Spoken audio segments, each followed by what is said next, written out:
Hello అందరికీ welcome back to our channel. ఇవాళ మా ఇంట్లో ఫిష్ ఫ్రై అయితే చేసామండి. ఎలా చేసామో మా వీడియోలో అయితే మీకు చూపిస్తాను. ముందుగా ఫిష్ని అయితే నీట్గా అయితే వాష్ చేసేసుకున్నాను. ఇప్పుడు మ్యారినేట్ చేసేసుకుంటున్నాను. నేను 1 టేబుల్ స్పూన్ ఆయిల్, పసుపు, ధనియాల పొడి, మసాలా, పెప్పర్ పౌడర్ అయితే వేసేసుకున్నాను. ఆ తర్వాతకి కార్న్ఫ్లోర్ అయితే వేసుకున్నాను.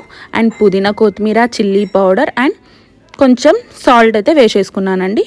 వేసుకున్నాక ముక్కలకు పట్టేటట్టు అయితే కలుపుకున్నాను అనమాట. ఒక 10 మినిట్స్ అయితే పక్కకు పెట్టుకున్నాను. ఇప్పుడు స్టవ్ వెలిగించుకొని నేను ఒక ప్యాన్ అయితే పెట్టుకున్నాను అనమాట. అది వేడెక్కిందా లేదా అని చూసుకోండి. నేను 3 టేబుల్ స్పూన్స్ ఆఫ్ ఆయిల్ అయితే వేసాను. ఇప్పుడు ఒక్కొక్క ముక్కగా అయితే పెట్టాను ప్యాన్ పైన.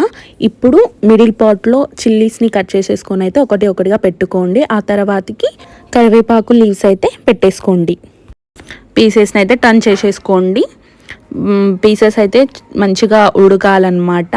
మనకి కొంచెం కౌసువాసన అనేది వస్తుంది ఇంకా ఫ్రై కాకపోతే. అలా చూసుకోండి. కాసేపు అయితే ఫ్రై చేసేసుకోవాలి పీసెస్ని.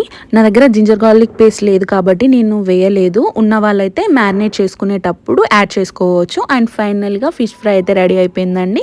చాలా టేస్టీగా అయితే ఉంది. ఇంకా స్పైసీ కావాలనుకుంటే మీరు చిల్లీ పౌడర్ ఇంకా వేసుకోవచ్చు, లేదు అంటే నార్మల్గానైనా వేసుకోవచ్చు. అండ్ నా వీడియో కనుక మీకు నచ్చినట్టయితే లైక్ చేయండి and subscribe to our channel.